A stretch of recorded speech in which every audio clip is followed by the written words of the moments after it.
Welcome to the Stoic Core, where ancient wisdom meets modern struggle. Today, we explore the battlefield of modern dating, not through flashy tactics or hollow bravado, but through the lens of reason, restraint, and presence. Men, this isn't just about romance. It's about self-mastery. It's about overcoming your own worst enemy, yourself.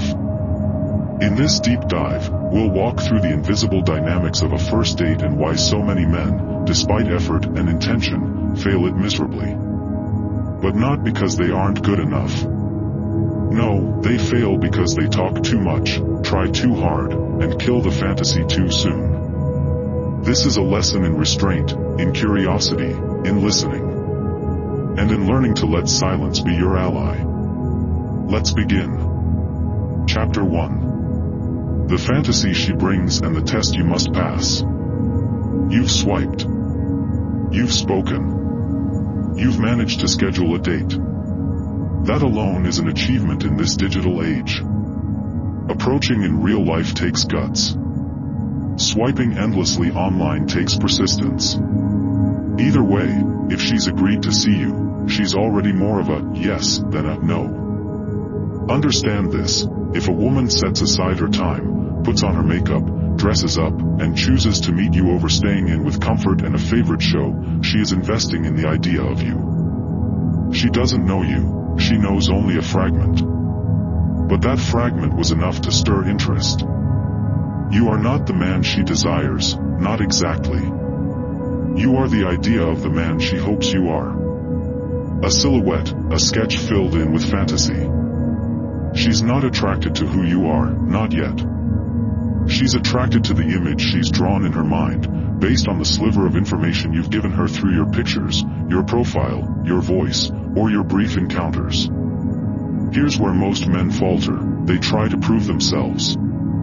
They think this date is about validation, about showcasing their worth. But what they don't realize is that by speaking too soon and revealing too much, they destroy the very illusion that brought her to the table. The paradox is profound. By trying to impress, you reveal too much of the real you, too fast, and that reality likely doesn't match the idealized version in her mind. Not because you aren't impressive, but because no one ever matches the ideal. Every new fact you share chips away at the fantasy. Every attempt to qualify yourself disqualifies the mystery. Every boast, every explanation, every flex removes the mask she was curious to unveil slowly. A Stoic knows that silence is strength. That restraint is more powerful than disclosure. On a first date, she is not waiting to be convinced, she is hoping not to be disappointed. Let that sink in. Chapter 2. The power of listening and the strength of restraint. If the greatest mistake is talking too much, then the greatest gift you can offer is presence. Stillness. Attention. Let her speak. Let her feel. Let her wander emotionally.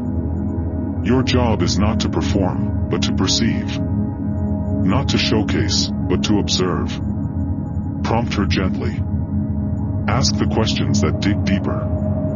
The questions that reveal stories, emotions, and passions. Don't ask what she does for work. Ask what part of it fulfills her. Don't ask where she's from. Ask what memory from her hometown still lives vividly in her heart. When she talks, she reveals. And when she reveals, she connects. What she experiences emotionally in your presence becomes associated with you. This is how connection forms, not through facts, but through feelings. So speak less. Speak better. Speak with purpose. If she talks 3 times more than you, you're doing it right. Your silence should be full of intention. Your gaze, your tone, your prompts, they all communicate far more than words. And when she asks about you, which she will, respond briefly. Then redirect the spotlight. Let her remain the center of her emotional experience. Because here's the truth: people are drawn to those who make them feel seen. And most people walk through life unseen. Let her walk away feeling like she was heard, like her inner world mattered. shall remember you as the man who made her feel alive. Chapter 3. Why men self-sabotage and how Stoicism saves them. So why do men fail this test? Why do they rush, reveal, and ruin what could be something meaningful? It's ego. It's the desire to be chosen, admired, praised. It's the fear that if you don't prove your worth immediately, you'll be dismissed. Stoicism teaches us that the need for validation is the root of anxiety. That a man at peace with himself doesn't need to explain himself. He exists fully in his being, and that being is enough. The Stoic man walks into a date not to win approval, but to explore compatibility. Not to sell, but to discern. He doesn't rush to impress. He allows time to reveal his depth. And what about the criticism that this is all a game? That by preserving mystery, you're being manipulative? Here's the counter. What's more manipulative? Hiding flaws behind expensive suits and stories, or allowing someone to fall for your presence before learning your past? She wears makeup. She curates her appearance. She enhances her best features and softens her flaws. Why? Because initial impressions matter.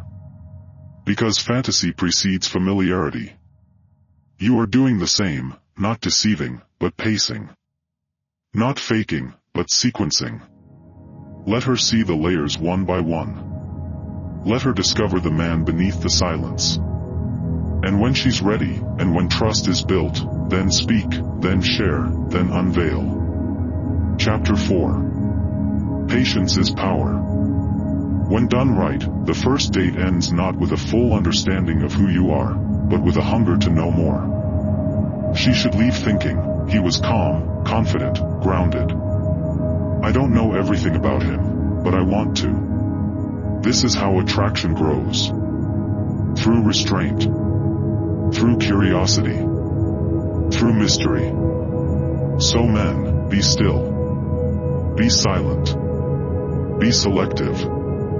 Let your energy speak louder than your words. Let your presence be the statement. And when the time comes, when she asks, when she leans in, when she wants to know you, give her the truth in doses she can savor. That is the Stoic way.